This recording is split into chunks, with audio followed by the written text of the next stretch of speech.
Good morning students. तो अपना chapter चल रहा है 9th और चैप्टर का नाम है लाइट। आपको पता है इससे पहले हमने इमेज फॉर्मेशन पढ़ा था, ठीक है, कन्वेक्टिव और कन्वेक्स मिरर से। तो हमने इमेज फॉर्मेशन उसे बना ली थी। तो हमारे पास जो है कनकेव मिरर से तो 6 इमेजेस बनी थी और कन्वेक्स से हमारे पास बनी थी 3 इमेजेस, ठीक है। तो ये हमारे पास जो है कॉन्सेप्ट था। आज हम स्टार्ट करते हैं मिरर्स फॉर्मूला। होता क्या है ये मिरर्स फॉर्मूला? बेसिकली क्या है कि मतलब आपको न्यूमेरिकल आ जाते हैं एग्जाम में, तो न्यूमेरिकल सोल्व करने के लिए मिरर्स फॉर्मूला काम में आता है। क्या इसका यूज होगा वो आपको मैं इसमें बताऊंगा। जैसे जैसे अपन आगे पढ़ते चले जाएंगे तो आपको बताऊंगा कि उसमें जो है मिरर्स फॉर्मूला क्या काम आएगा। तो चलिए स्टार्ट करते हैं अपन और अपना मिरर्स फॉर्मूला डिस्कस करते हैं। इन ए स्फेरिकल मिरर जो है मिरर्स फॉर्मूला वो स्फेरिकल मिरर में बनेगा, ठीक है। u is called the object distance, मतलब ऑब्जेक्ट की डिस्टेंस है वो u कही जाएगी, ठीक है। और इसका बोला था distance between the object and pole. आपको पहले भी मैंने बताया था कि जब भी साइन कन्वेक्शन बता रहा था तो मैंने ये बताया था कि कोई भी डिस्टेंस मेजर की जाएगी तो वो यहाँ से पोल से की जाएगी। तो ये u है वो क्या है? ऑब्जेक्ट डिस्टेंस, ठीक है। अगला है the distance between pole and image is called image distance which is v, मतलब जो डिस्टेंस होगी इमेज की और इमेज की वहां पोल से, तो वो क्या कहलाएगी? v कहलाएगी। The distance between focus and pole is called focal length, जिसे f से डिनोट करेंगे, ठीक है। तो ये हमारे पास है, मतलब 3 पॉइंट्स हैं। अब इन तीनों पॉइंट्स को यूज करके हम क्या करते हैं? मिरर्स फॉर्मूला बनाते हैं, ठीक है। तो मिरर फॉर्मूला हम बनाते हैं तीनों को यूज करके।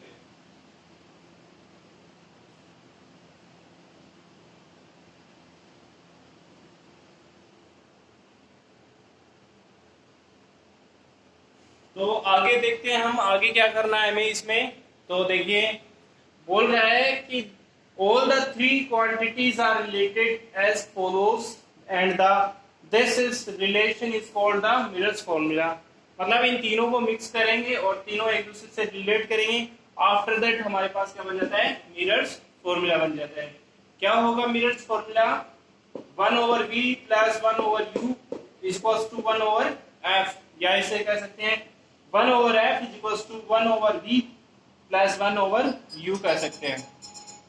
ओके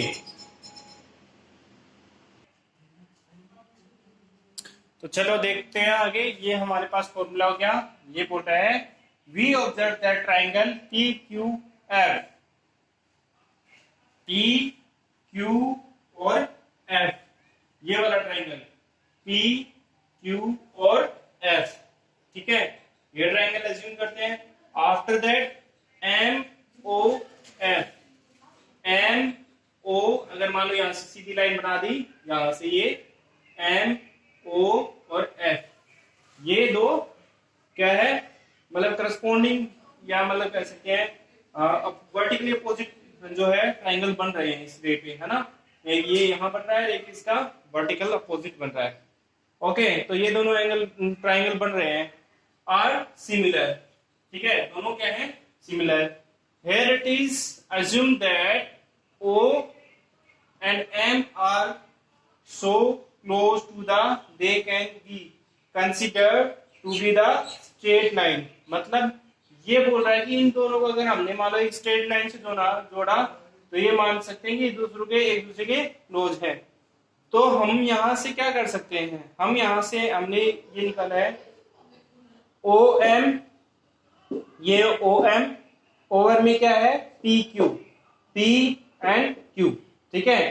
तो यहां से हमारे पास इसने बोला is equal to O F, O और एफ, ये यहां इसके नीचे बोला इसने एफ और एफ या पी एफ। तो ये देखो पी और ये पी यहां रहा और ये एफ रहा। तो अगर हमें क्या करना है? हमें मान लो ये हमने इसने पहले बता दिया ओ एफ तो क्या है? ओ एफ तो क्या है? सी, ठीक है। और यहां से लेकर यहां तक क्या है? यहां से लेकर यहां तक क्या है? ए, और ए में से सी माइनस कर देंगे तो ये वाला एरिया बच जाएगा। ठीक है, सी का कौन सा एरिया बच जाएगा? देखो इक्वेशन को फिर से समझने की कोशिश करते हैं अच्छे से। इसने बोला ओ एम ओवर में पी क्यू, यानी ये क्या है, दोनों इक्वल हैं। और इसी से हमें क्या कह सकते हैं, ओ एफ इक्वल है किसके, पी एफ के। कैसे पता चला? हमें पता है कि यहां से यहां तक की जो डिस्टेंस है वो क्या है, सी, यानी ओ और एफ क्या है हमारे पास, सी है। और एफ और ये है हमारे पास पी और एफ क्या है, हो गया हमारे पास यहां से ओ से एफ पी तक हमारे पास होगा क्या, ए, ये रहा। ठीक है, यहां से ओ से यहां पी तक क्या हो गया, ए, और ए में से हमने सी माइनस कर दिया तो ये आ जाएगी यहाँ वाली डिस्टेंस। ठीक है, ये आ गई। फिर इसने बोला P dot minus P dot Q dot, तो ये रहा पी डॉट, ये देखो यहाँ रहा, और ये रहा क्यू डॉट, तो माइनस ओ एम। तो पी डॉट क्यू डॉट में से ओ एम माइनस कर देंगे तो हमारे पास क्या आ जाएगा, P dot Q dot over में पी क्यू। ठीक है, तो वो उसके दोनों के बराबर हो गई। तो सेम कंडीशन जहां ये थी वैसी की वैसी इसमें सेम आ जाएगी। ठीक है, तो ये हमारे पास इसके लिए कंडीशंस है। फिर हम आगे देखते हैं आगे का न्यूमेरिकल पार्ट इसका। तो चलिए आगे देखते हैं, आगे हमारे पास क्या आता है। आगे देखिए, हमने पीछे जो इक्वेशन है वो लास्ट हमने इक्वेशन नंबर 1 वो ये लास्ट गेट की थी। फिर बोल रहा है कि similar for the similar triangles. तो पीछे जो ट्राइंगल्स बन रहे थे उसमें देखिए, एक तो हमारे पास ओ एल एफ बन रहा है और एक बन रहा है पी डॉट क्यू डॉट और एफ। तो मैं आपको बना देता हूँ एक बार के लिए, जो है ट्राइंगल्स बना देता हूँ ताकि आप बाद में ये नहीं कहें कि हमें पता नहीं चला कि कैसे। देखिए हमारे पास कुछ इस प्रकार डायग्राम था। ये हमारे पास जो है Q है, ये P है, इसके नीचे यहाँ क्या है, P डॉट है, और यहाँ Q डॉट है, यहाँ O है, यहाँ L है, यहाँ M है, और ये कुछ इस प्रकार बना हुआ था। ठीक है, इस प्रकार से। ठीक है, तो अब ये बोल रहा है कि कौन सा ट्रायंगल, ट्रायंगल O L और F, यहाँ F है। ठीक है, ये ट्रायंगल और एक ये ट्रायंगल। ठीक है, कौन सा, P डॉट Q डॉट और O, या sorry F, P dot Q dot and F, ये दोनों वर्टिकली अपोजिट एंगल ट्रायंगल्स हैं। सेम पिछले वाले में जैसे सिमिलर कंडीशन थी वहां भी ये भी वैसी ही अप्लाई होगी। जब हमें क्या करना है, हमें पता है कि यहाँ से यहाँ तक की जो यहाँ से यहाँ तक की डिस्टेंस है वो क्या है, C है। तो अगर वहां लिखा है इसने, देखो क्या, O L is equals to हमारे पास क्या हो जाएगी, P डॉट Q डॉट। ठीक है, तो हमारे पास क्या हो जाएगा, O F is equals to O F is equals to हमारे पास हम क्या कर सकते हैं, F और P डॉट। तो यहां से हमारे पास अगर हमें मान लो यहां से यहां तक की जो डिस्टेंस है वो क्या है, D है, आपको पता है। तो ये यहां से यहां तक की C है। तो यहाँ अगर हमें B निकालनी है तो हम क्या करेंगे, हम ऐसे लिख सकते हैं ना इसको, C over B minus C, ऐसे लिखेंगे। पहले तो ये आ गई OF, और अगर हम बात करेंगे O और P डॉट की, या P डॉट होगी, तो हम कंप्लीट लिखेंगे क्या, B प्लस C, या ऐसे लिख सकते हैं। तो हमारे पास इसमें क्या निकालना है, हमें PF निकालना है। तो उसमें से B में से, यानी इतनी है B, और इसमें से C माइनस कर देंगे तो ये क्या आ जाएगा हमारे पास, P डॉट F आ जाएगा। तो यहाँ ये इक्वेशन इस प्रकार हुई। तो देखिए यहाँ ऐसे बोल रहा है कि P minus O L minus O, ये P Q, O L minus P Q. तो हमारे पास इक्वेशन सेम वैसी आ जाएगी, पी क्यू, ये हमारे पास पी क्यू आया है। ठीक है, ओवर में पी डॉट क्यू डॉट, तो ये देखिए ओवर में पी डॉट क्यू डॉट, तो यहाँ सी आ जाएगा और ओ में बी माइनस सी आ जाएगा। अब इक्वेशन 1 ये है, इक्वेशन 2 ये है। तो इसमें बोला फ्रॉम इक्वेशन 1 एंड 2 से वी गेट, इक्वेशन 1 क्या है ये, और इक्वेशन 2 क्या है। इसको अगर मान लो इसके नीचे रखेंगे, मान लो कुछ इस प्रकार, मान लो पहले हमारे पास क्या है,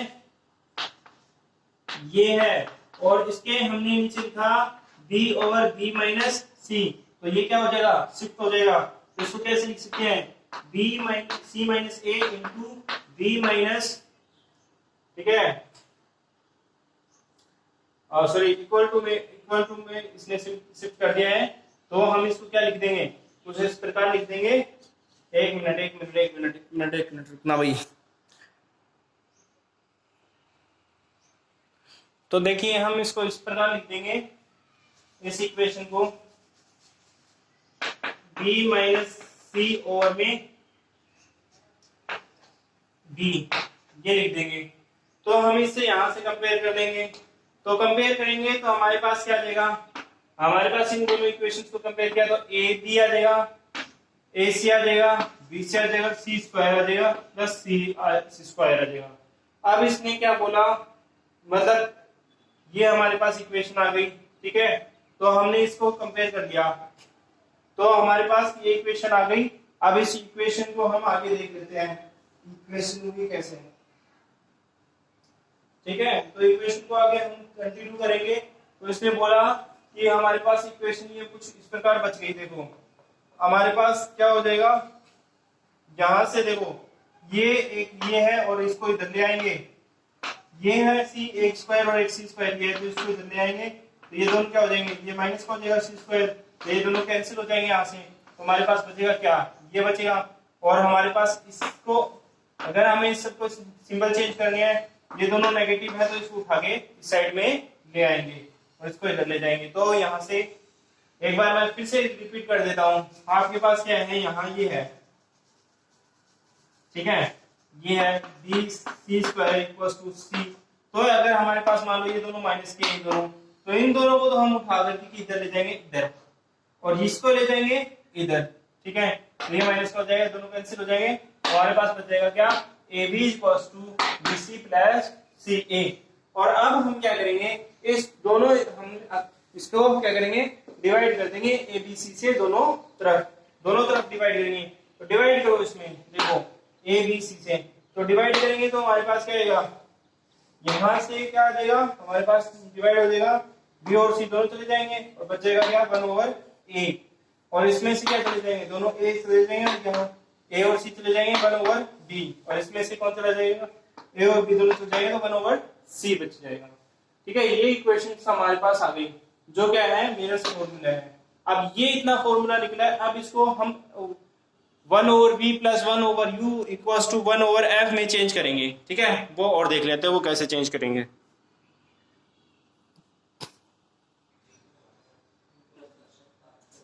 चलिए देखते हैं हम आगे। तो आगे बोलता है कि देखिए, according to Cartesian sign convention here ABC will be negative, तीनों चीजें नेगेटिव है। अब आप में से कोई बच्चा ये बोलेगा कि सर कैसे पता चला नेगेटिव है, तो लास्ट टाइम मैंने क्या किया था, कार्टेशियन साइन कन्वेक्शन बताया था, तो वो कुछ इस प्रकार था कि अगर मान लो ये हाइट है तो वो क्या होगी, पॉजिटिव, हाइट क्या होगी, पॉजिटिव, ठीक है, ऑब्जेक्ट की, और अगर इमेज की हाइट होगी तो क्या होगी, नेगेटिव। अगर हम इधर से इधर जा रहे हैं तो नेगेटिव और इधर से इधर जा रहे हैं तो पॉजिटिव, ये मैंने आपको लास्ट टाइम बताया था, ठीक है। तो अब देखते हैं कि हम क्या बात कर रहे हैं, यहां से हम यहां तक गए तो जो है वो सी है, जो एफ है मतलब फोकल लेंथ है वो भी नेगेटिव है, ऑब्जेक्ट है वो भी, ऑब्जेक्ट की जो डिस्टेंस है वो से वो भी नेगेटिव है, और इमेज है वो भी नेगेटिव है, तीनों चीजें यहाँ नेगेटिव है। कार्टेशियन साइन प्रोडक्ट से हमें ये पता चला। फिर बोलता है कि देखो जैसे हमने क्या माना था यहाँ u, यानी कि हाइट ऑफ द मतलब distance of the object u होता है, वो क्या है, नेगेटिव, डिस्टेंस ऑफ इमेज वो क्या है, v, वो भी नेगेटिव है, और फोकल लेंथ है वो भी नेगेटिव है। फॉर्मूले में पुट किया, फॉर्मूले में पुट किया तो हमें पता है कि यहाँ से जो है, यहाँ से इसको कट करेंगे तो उधर को क्या हो जाएंगे, साइन चेंज हो जाएंगे, दोनों तरफ से माइनस करेंगे तो ये क्या हो जाएंगे, साइन चेंज हो जाएंगे, ठीक है। तो यहाँ साइन चेंज होगी तो ये क्या हो जाएगा, 1 over B plus 1 over U equals to 1 by F. तो ये तो हो गया हमारा मिरर्स फॉर्मूला, ये यहां तक कंप्लीट हो गया। अब हमारे पास आगे आता है मैग्निफिकेशन, ठीक है। मैग्निफिकेशन क्या होता है वो हम समझते हैं कि मान लो हम हाइट ऑफ द ऑब्जेक्ट और हाइट ऑफ द इमेज में क्या है, रेशियो फाइंड करें, और उसे हम रेशियो को हम m से रिप्रेजेंट करते हैं, जिसे मैग्निफिकेशन का नाम देते हैं, ठीक है। या ऐसे कह सकते हैं कि ऑब्जेक्ट की हाइट से इमेज की हाइट कितनी गुना ज्यादा है, कितनी गुना कम है, उसको हम मैग्निफिकेशन कहते हैं, ठीक है। तो यहाँ ये देखिए बोला है डेफिनेशन के according, the power to be magnify the object by a mirror is called magnification. मतलब क्या है, उसकी इमेज जो है वो मिरर से बन रही है, वो कितनी ज्यादा उसकी बड़ी या छोटी है, वो हम उसे क्या कह सकते हैं, मैग्निफिकेशन। यहाँ बोला h is the height of a object, ठीक है, यहाँ से ऑब्जेक्ट की हाइट होगी वो h, और इमेज की हाइट होगी वो क्या होगी, h डॉट हो जाएगी। तो ये हमारे पास क्या है, height of object, image over height of A object. तो हम इसको क्या लिख सकते हैं, यहां से लिख सकते हैं m equals to h dot over h। ये हमारे पास मैग्निफिकेशन आ गया। ये मैग्निफिकेशन भी यहाँ कंप्लीट हो जाता है, लेकिन इसमें भी एक कोई मतलब कंडीशन है, वो कंडीशन मैं आप लोगों को बता देता हूँ कि कंडीशन क्या है, वो और डिस्कस कर लेते हैं। तो चलिए लास्ट बातें सीख ले, समझ लेते हैं। देखिए इसने बोला कि अगर हम मान लो उसको रिलेट करते हैं मैग्निफिकेशन को कनकेव मिरर से with the image distance v और ऑब्जेक्ट डिस्टेंस u, ठीक है, इसको हम क्या करें, रिलेट करेंगे मैग्निफिकेशन को किससे, कनकेव मिरर से। तो हमारे पास हम क्या लिख सकते हैं, P Q over A B, P Q over A B, ठीक है, ओपी ओ ये रहा और पी कहाँ है, पी ये रहा, ओपी ओवर ओ ए। तो ओपी कहाँ है, ओपी यहां से यहां तक की डिस्टेंस यानी v, ओवर में क्या आएगा, ओ ए, ओ और ए, ये जो डिस्टेंस है किसकी, ऑब्जेक्ट की। तो हम इसको क्या लिख सकते हैं, मैग्निफिकेशन। रिलेट कर रहे हैं हम किसे, कनकेव मिरर से। तो हम इसको क्या लिख सकते हैं, m equals to m dot m h dot over h, ठीक है, ये तो ऑब्जेक्ट की हाइट हो गई और ये इमेज की हाइट हो गई। या फिर इसको लिख सकते हैं माइनस v ओवर u, ठीक है, ये इसको लिखने का तरीका है। फिर कुछ कंडीशंस दे रखी हैं, ये कंडीशंस आपको याद रखनी है, बहुत ज्यादा जरूरी है, क्वेश्चन इसी में भी पूछे जा सकते हैं। तो क्वेश्चन बोल रहा है कि m is a negative if v greater than u, the image is a real, inverted and large, ठीक है, इन्वर्टेड एंड लार्ज। मतलब क्या होगा, इमेज है वो रियल वास्तविक बनेगी, उल्टी बनेगी और बहुत बड़ी बनेगी, ठीक है, लार्ज बनेगी। If m is a negative then v is equals to u, the image is real और इक्वल टू द ऑब्जेक्ट बनेगी, जैसा एक ऑब्जेक्ट है उसके बराबर बनेगी। If m is a negative और v less than u, the image is a real, inverted and small, ठीक है, रियल है वो जो इमेज है वो वास्तविक होगी, उल्टी होगी और छोटी बनेगी। एक लास्ट जो मोस्ट इंपोर्टेंट कंडीशन है, if m is a positive,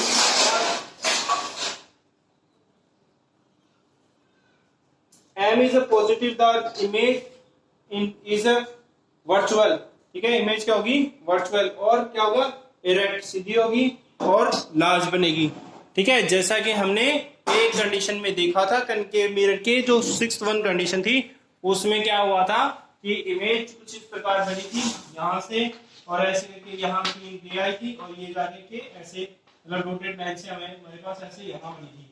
तो वो वाली कंडीशन ये बता रहा है कि लार्ज है वो इमेज है वो बहुत ज्यादा लार्ज बनेगी। ये हमारा कॉन्सेप्ट हो गया इसका। अब बाकी का कॉन्सेप्ट हम नेक्स्ट कल क्लास के में पढ़ेंगे।